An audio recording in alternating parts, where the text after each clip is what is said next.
Kanjalo mbukeli lapha ekhaya igama ngumzothule ngwakashembe nginsizwa oqina zonke insizwa eningizimu Afrika. Mafavuka njengede ngabani sihamba nesamba umgosi ngalola maqedo lolo bafozane. Kunokho izigudla athi mawuvimba ngala uthuka usunga le umkhova oyiphayo. Umadakena oyishaya sanketsela sila workshop njengamanje umcimbi ohlelwe uNavigator umfuka Gqwensa. Mbukeli lapha ekhaya ahlale unethezeke lapho evakala kwamasa sikhuluma nezinsizwa ezithe zaba ingcenye yalo mcimbi. Njengamanje ngiphethe uMaganga. Maganga, angibingelela ngikwamukele kwiNethezeka TV. Mfowami ngoba ukhuluma nensizwa.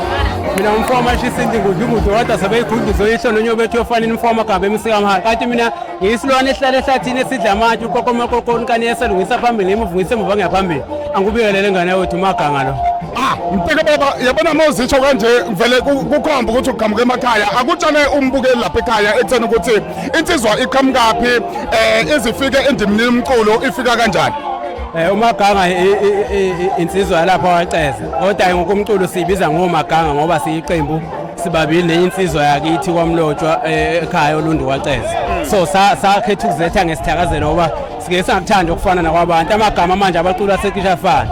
So umculo ke siwuthande nje isikhula kwase kuthi ke ngonyaka ka2017 ngakhipha ingoma yami yokuqala lapha ethi hlanganani. Yeah. Ngase lokhu ngiqhubeka kodwa abantu uqale nje ukuvela kakhulu ukubona nge-EP ngikhiphela Stella nengoma ethi sigubha umswarelo nenye esengimblokile. Mfowethu masikhuluma indaba yomculo kukhona abantu esiye sibukele kubona kakhulukazi abantu abasimotivateayo njengabaculi abasigqugquzelayo ekutheni ukuthi sibe abaculi njengamanje wena njengomculi ke ngoba umculi ubani mfowethu ongathi ubukele kuyena noma uke wabamba elikhulu iqhaza ekutheni ukuthi nawe ugqugquzeleke ekutheni ukuthi ungene endimeni yomculo. Mfowethu yazi ngisho ufunda esikoleni awuphasiswa uthisha oyedwa basuke bebaningi so ngeke ngithi khona umculo oyedwa ngoba mina ngumuntu othanda umculo angithandi umuntu angithandi abaculi baningi engibonele kubona umtshengiselo omgumeni oshuyiyo amashayina amahle othokozana la baningi kakhulu mfethu engathi lento ibilokhu ikhulu uthando lwayo uma ngibabukela bephambi kwami. Mawubona igalelo onalo emculeni kakhulukazi kubantu abawulandelayo umculo kumanje uyakholelwa ekuthenini ukuthi uyaqhubeka uyaphambili endimeni yomculo uma ubuka abantu indlela abathakasela ngayo ngabe bona ibona yini abagqugquzelayo noma kukhona futhi okunye kuseceleni obuye kugqugquzele endimeni yomculo. Oqala ongigqugquzelayo uthando mfowami ukwenza into oyithandayo ngisho kunzima kangakanani uyakwazi ukuthi udlule kodwa ke ingabaza uthando lwabantu ngoba phela enye into ekhuthazayo le indlela abantu asebengithanda ngakhona nami ngize ngingabazi akuseyimi kodwa lo so kwenza ukuthi nami ngihlezi ngifisa ukubenzela okuhle so ngiyababonga kakhulu abantu abathanda umculo. Mfowethu ucindezeleka ngiyazi ukuthi phela ibuye nyathelane la emculweni khona izike zagadla noma soke wagadla kuzona noma izike zakunyathela nje ikhona ngoba phela kanyathelwana. Hawu ukuzo nje mfethu kuthiwa bekufaniswa kuwe kodwa siyasinganaki bakhona bona abake beqhamuke besho lokho nalokho asinake ngoba ekhaya mina ubaba wathi uma emculweni uyanga ukuyolwa uyeka ngoba mhlanga kuzwa ucula into engahlangene nale mina engizoyithanda ngiyokuyekisa manje mina ngumuntu ohlonipha kakhulu ngiyeke ngimlalela.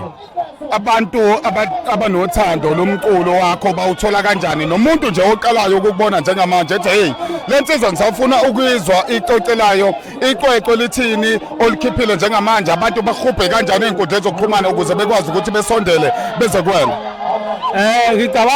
Ngicabanga ukuthi mfowami abantu bengangisesha kuqala lapha ku Facebook oMaganga ngikhona ku TikTok oMaganga nasenambeni yami ikhona kulawo mapage.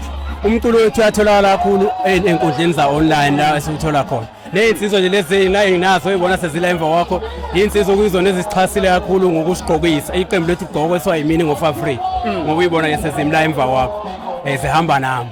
Uthini mfowethu ezinsizweni uthini ezintombeni mfowethu ukuyiphatha mfowethu sibheke naso ukhetheni nidlala elikhulu iqhaza nina njengezinsizwa mfowethu ezimele noma ezime emculweni ekutheni ukuthi nigqugquzele kakhulukazi abantu ekutheni beyiphathe kahle mfowethu ungathini sibheke kuyovota manje abantu banilandela mfowethu dlulisa amazwi nje ngoba kubheke okhetheni.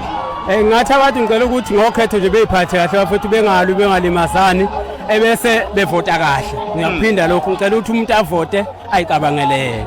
Avote kahle impela bese ngithi ngingabakhuthaza futhi bebhalise bonke bevote ukuze sokwazi nathi ukuthi izwe lethu lisebenze ngendlela eyiqiniso. Kodwa nje ukuyiphatha kahle ngokukhuthaza kakhulu. Inamba mfowethu ungayisho namanje mfowethu umuntu ebuka njengamanje inamba abazokuthola kuyona. Ithi 071 42 35 106 071 42 35 106 eyokusebenza inkanza kwethu eyokusebenza. Mtaka baba sibonge kakhulu. Kunjalo mbuke lapha ekhaya sikhuluma nensizwa la uMaganga insizwa le phansi etabeni zasepangeni kumnandi ke makunje.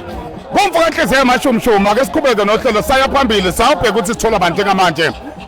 Siyahamba njengamanje asibone.